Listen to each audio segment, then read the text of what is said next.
महोदय, यह वर्ष भारत के संविधान का अमृत महोत्सव वर्ष भी है।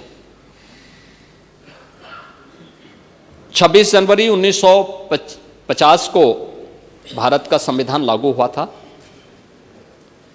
बाबा साहब डॉक्टर भीमराव अंबेडकर जी के द्वारा संविधान के शिल्पी के रूप में जो कार्य किया गया था, वह संविधान के 75 वर्ष पूर्ण होने के अवसर पर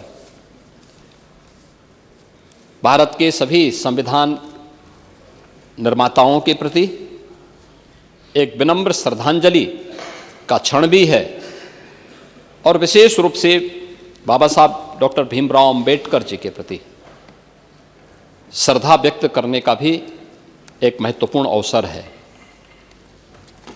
आप समाजवादी कब से बाबा साहब भीमराव अंबेडकर को सम्मान देने लग गए? आप लोगों ने तो बाबा साहब भीमराव अंबेडकर के नाम पर बने हुए कन्नौज मेडिकल कॉलेज का नाम ही बदल दिया था। तब याद नहीं आई बाबा साहब की?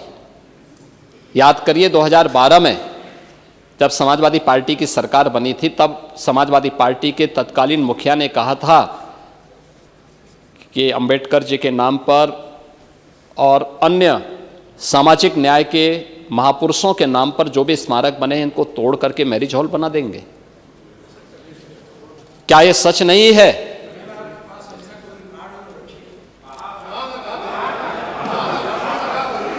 क्या यह सच नहीं है? क्या यह सच नहीं है कि उस दौरान समाजवादी पार्टी ने न केवल बाबा साहब भीमराव अंबेडकर के नाम पर बल्कि मान्यवर कांसी राम के नाम पर लखनऊ के भाषा विश्वविद्यालय का भी नाम बदल दिया था।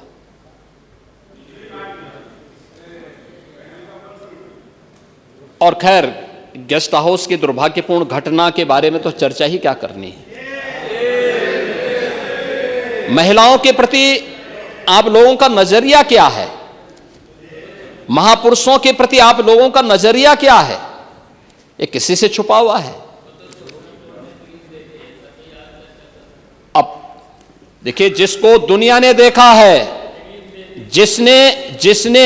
जिसको दुनिया ने अपनी आंखों से देखा है, उसको कहीं से भी क्लीन चिट मिल जाए, कभी उससे आप छुटकारा नहीं पा सकते, कभी नहीं छुटकारा पा सकते हैं। और दुनिया ने देखा है, और इसीलिए मैं कहना चाहूंगा कि समाजवादी पार्टी के इस आचरण से तो हर सभ्य समाज हमेशा व्यथित रहा है। आप किस बात की बात करते हैं?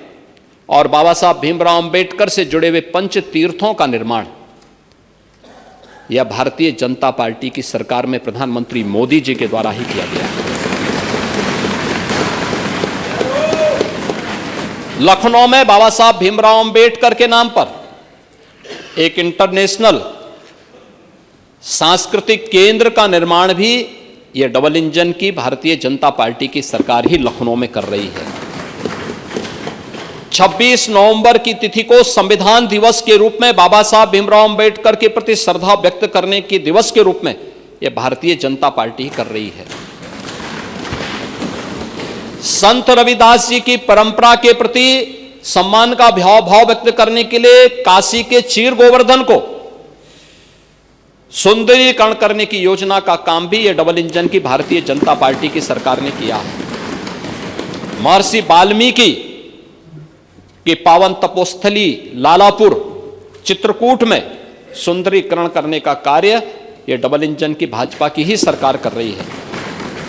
महाराज सुहेल देव को विजय स्तंभ स्मारक बहराइच में यह डबल इंजन की भाजपा की ही सरकार कर रही है। निषाद राज गुह का स्मारक और भगवान राम के साथ उनकी 56 फुट ऊंची प्रतिमा श्रृंगवेरपुर में कॉरिडोर के रूप में विकसित करने का काम भी यह डबल इंजन की भाजपा की ही सरकार कर रही है।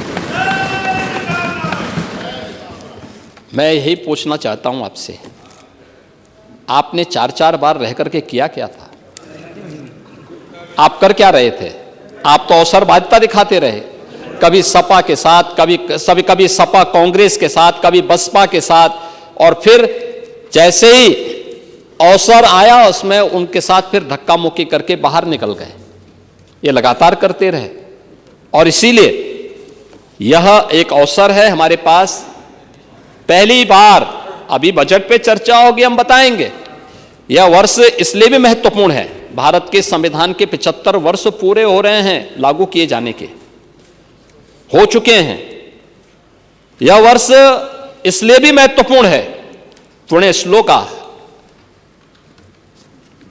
माता अहिल्याबाई होलकर का 300वीं जयंती वर्ष भी है, और उनके प्रति भी पुण्य स्मरण करने का एक अवसर है। सरकार एक बड़ी व्यवस्था उनके नाम पर घोषित करने जा रही है। संत कबीर के नाम पर भी हमारी सरकार एक योजना लेकर के आई है, संत रविदास के नाम पर भी लेकर के आई है, और बाबा साहब भीमराव अंबेडकर के बारे में तो मैंने आपको बताया ही बताया।